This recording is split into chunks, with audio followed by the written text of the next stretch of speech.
Esta historia ocurrió en la ciudad de Paraguarí y lastimosamente me tocó a mí ser la protagonista. Por aquel entonces yo vivía en dicha ciudad, a pocas cuadras del cementerio, mientras que mi hermana vivía del otro lado de la ciudad. Yo contaba con una moto y mi rutina de cada día era visitarla con mis dos hijas pequeñas, ya que éramos muy unidas, y además a ella le gustaba pasar el tiempo con sus sobrinas. Luego de hablar de nuestros pormenores y terminar nuestra cena, miré el reloj que ya marcaba las 21 horas. Nos retiramos de su casa poniéndome en marcha para volver a la mía.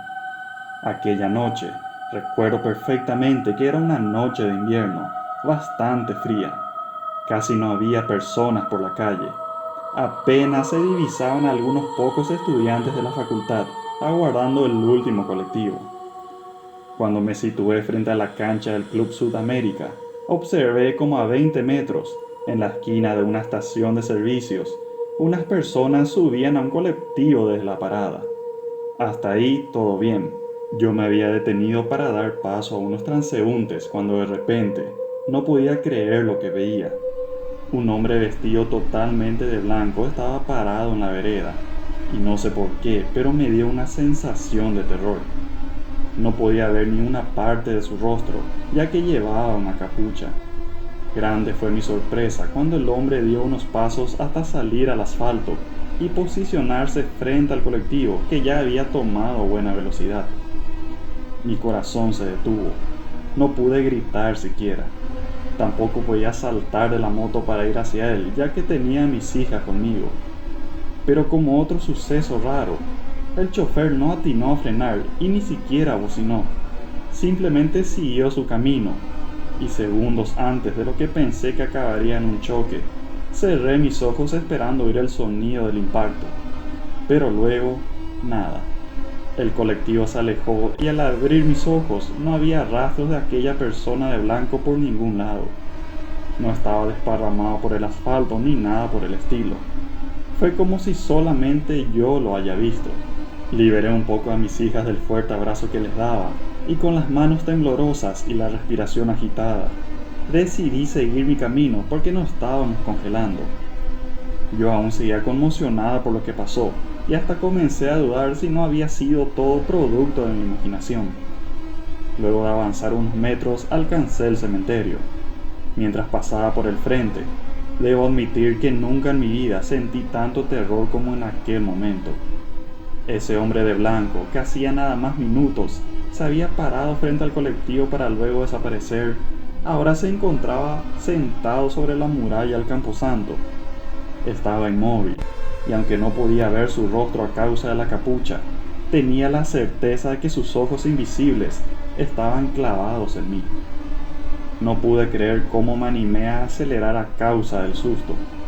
Sostuve fuertemente a mis hijas y fui a gran velocidad sin volver la vista atrás.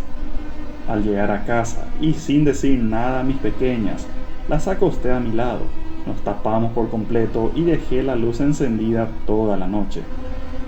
Por suerte, y a pesar de que paso siempre por ese camino, nunca más volví a ver a aquel personaje de blanco.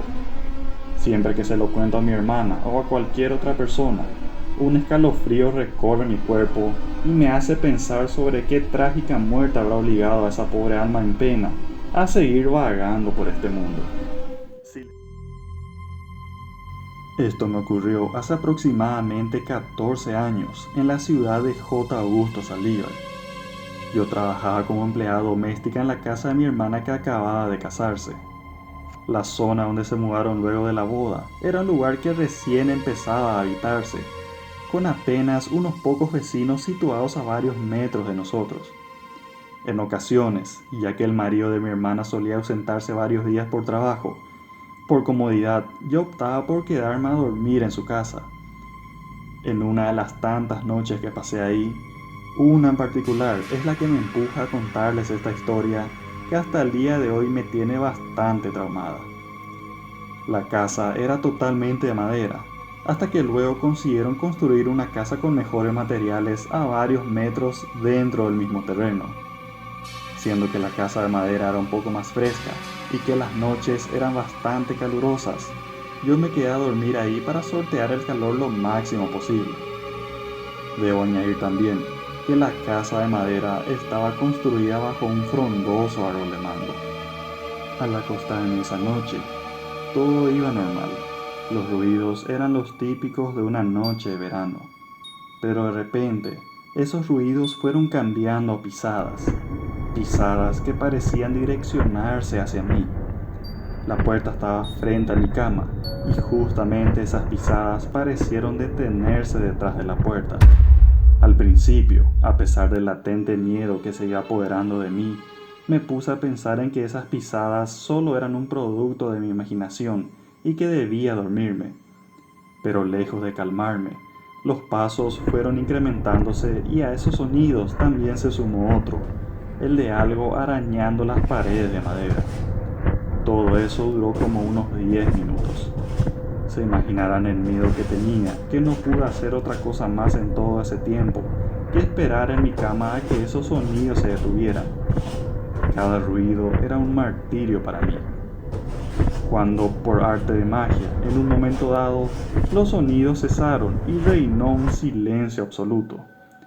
Era tanto el silencio que los latidos de mi corazón retumbaban en la habitación como si de un tambor se tratase.